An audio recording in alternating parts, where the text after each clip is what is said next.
सोचिए, रात के 3 बज रहे हैं, चारों तरफ एकदम शांति है।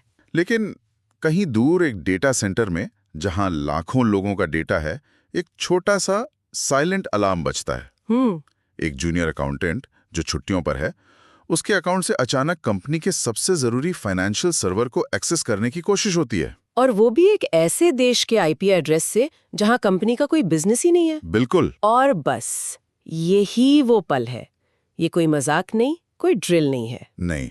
कुछ ही सेकंड्स के अंदर एक साइबर सुरक्षा विश्लेषक, हमारे डिजिटल गार्डियन को ये फैसला लेना है, क्या ये सिस्टम में कोई मामूली गड़बड़ है, या फिर कोई दरवाजा तोड़कर अंदर घुसने की कोशिश कर रहा है। ज्यादातर लोगों को तो यही लगता है कि साइबर सुरक्षा का मतलब है कंप्यूटर ठीक करना। हाँ, बस वही।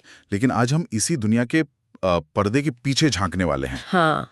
हम उन विश्लेषकों की रोजमर्रा की हकीकत को समझेंगे जो हमारे बैंक खातों को, हमारे मेडिकल रिकॉर्ड्स को और हमारी पसंदीदा वेबसाइट्स को डार्क वेब में गायब होने से बचाते हैं। ये इंटरनेट की वो पतली नीली रेखा हैं जिनके बारे में हम बहुत कम जानते हैं। बिल्कुल।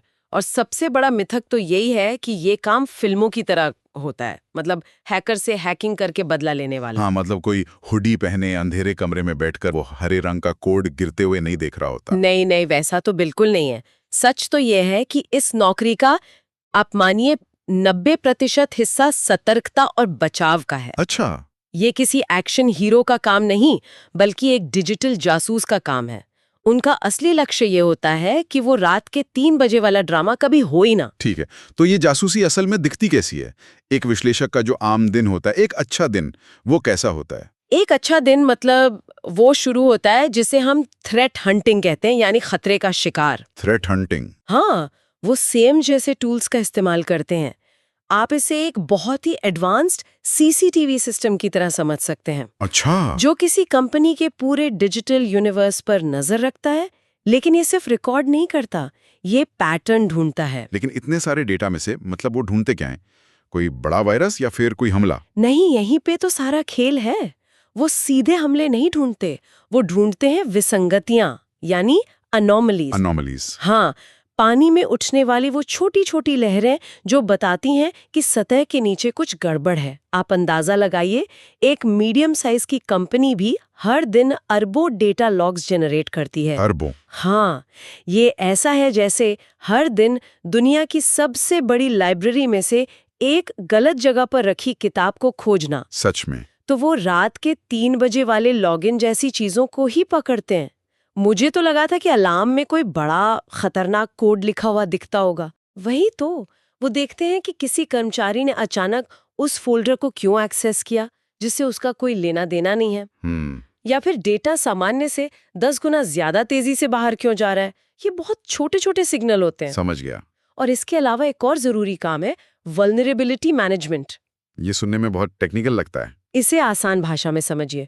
उनकी भूमिका एक बिल्डिंग इंस्पेक्टर जैसी है। Building inspector? हाँ, जैसे एक इंस्पेक्टर दीवार में आई दरार या कमजोर नींव को ढूंढता है, वैसे ही एक विश्लेषक सॉफ्टवेयर में डिजिटल दरारें ढूंढता है।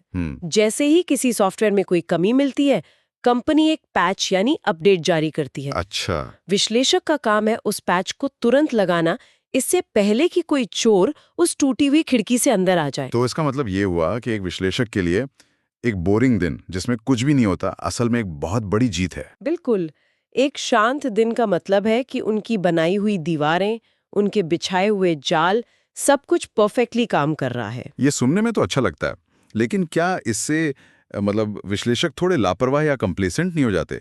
अगर महीनों तक कुछ ना हो तो क्या उनकी नजरें उतनी ही तेज रहती हैं?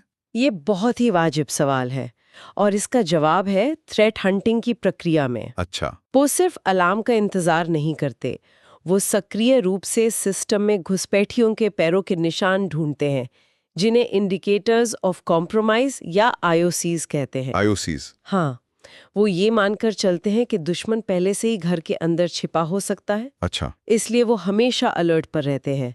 बोरियत का मतलब जीत है, लेकिन वो उस जीत को हल्के में कभी नहीं लेते। चलिए, ये तो हुई अच्छे दिन की बात, लेकिन अब उस स्थिति पे आते हैं जब ये बोरिंग दिन खत्म हो जाता है, जब रात के 3 बजे वाला अलार्म असली होता है, तब क्या होता है? उस पल में विश्लेषक की भूमिका एक जासूस से बदलकर एक फर्स्ट रिस्पॉन्डर की हो जाती है। First responder? हाँ, ये टेक की दुनिया का इमरजेंसी रूम है।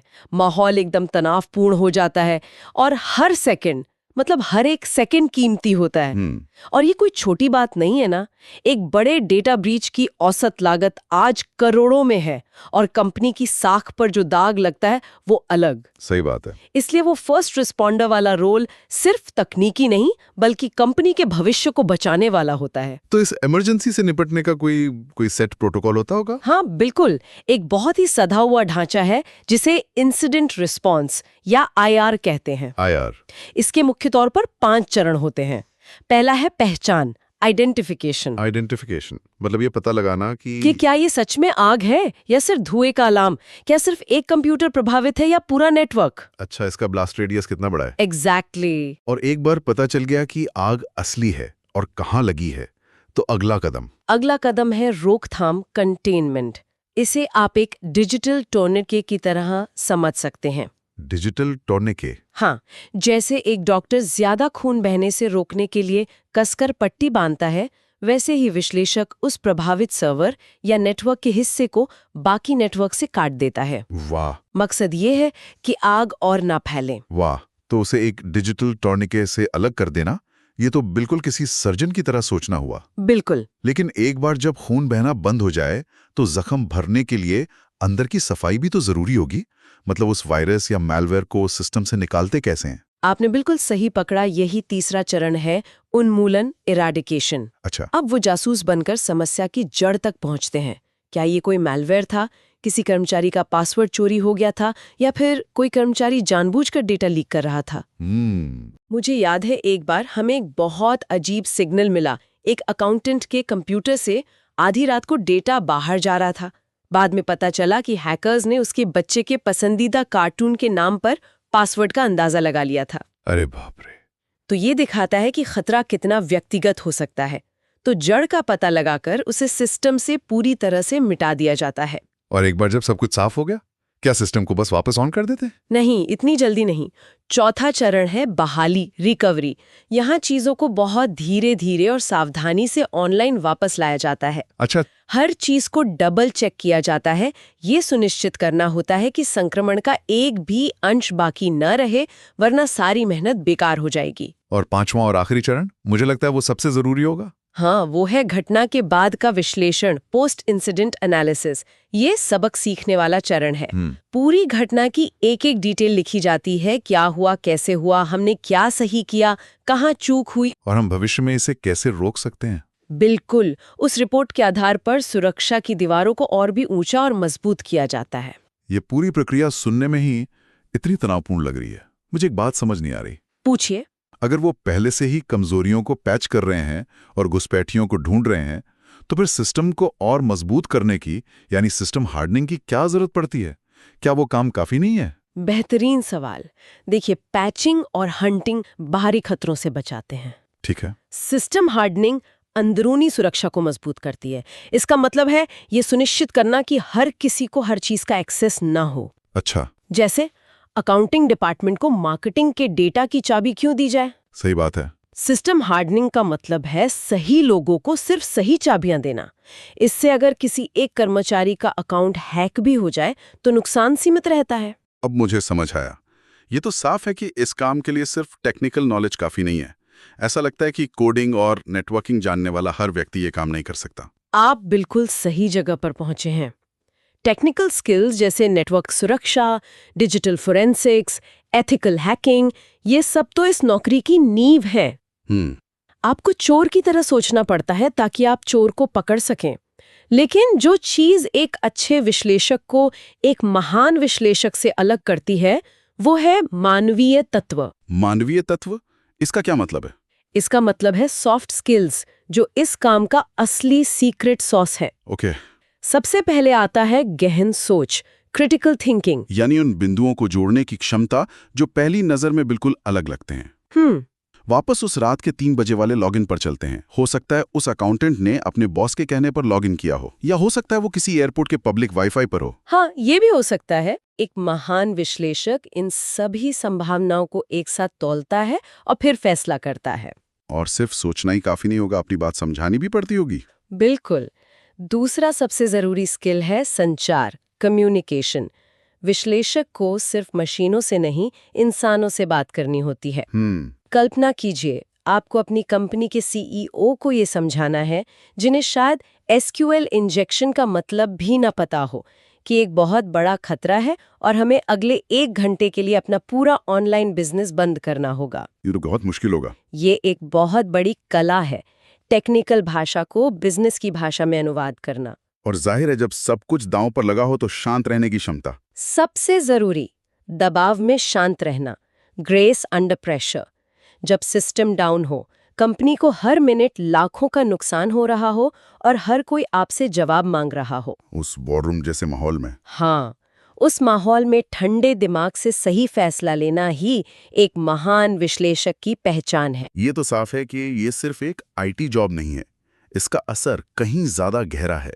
आज के दौर में साइबर सुरक्षा अब सिर्फ एक आईटी का मुद्दा नहीं है, ये एक बिजनेस की जरूरत बन चुकी है। बिल्कुल।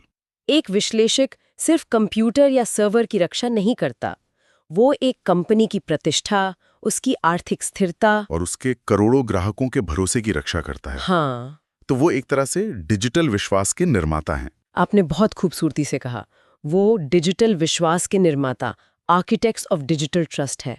उनके बिना हमारी ये कनेक्टेड दुनिया, जो डेटा के बिना रुके प्रवाह पर निर्भर करती है, ठप हो जाएगी। बिल्कुल ठप हो जाएगी। ऑनलाइन बैंकिंग से लेकर सोशल मीडिया और सरकारी सेवाओं तक हर चीज इसी भरोसे पर टिकी है कि हमारा डेटा सुरक्षित है। और इस भरोसे की नींव को मजबूत रखने का काम यही डिजिटल सिपाही करते हैं। तो आज की हमारी इस गहरी पड़ताल से बिल्कुल साफ है कि एक साइबर सुरक्षा विश्लेषक सिर्फ एक टेक एक्सपर्ट नहीं है। नहीं, वो एक जासूस है, एक फर्स्ट रिस्पॉन्डर है, एक शतरंज का खिलाड़ी है और एक ऐसा इंसान है जो बहुत ज्यादा दबाव में भी शांत रह सकता है। ये उन लोगों के लिए एक बेहतरीन करियर हो सकता है जो समस्याओं को सुलझाने में और पहेलियां बूझने में मजा लेते हैं। और ये याद रखना भी बहुत जरूरी है कि एक ऐसा मैदान है जहां सीखना कभी बंद नहीं होता। अच्छा। खतरे हर घंटे बदल रहे हैं।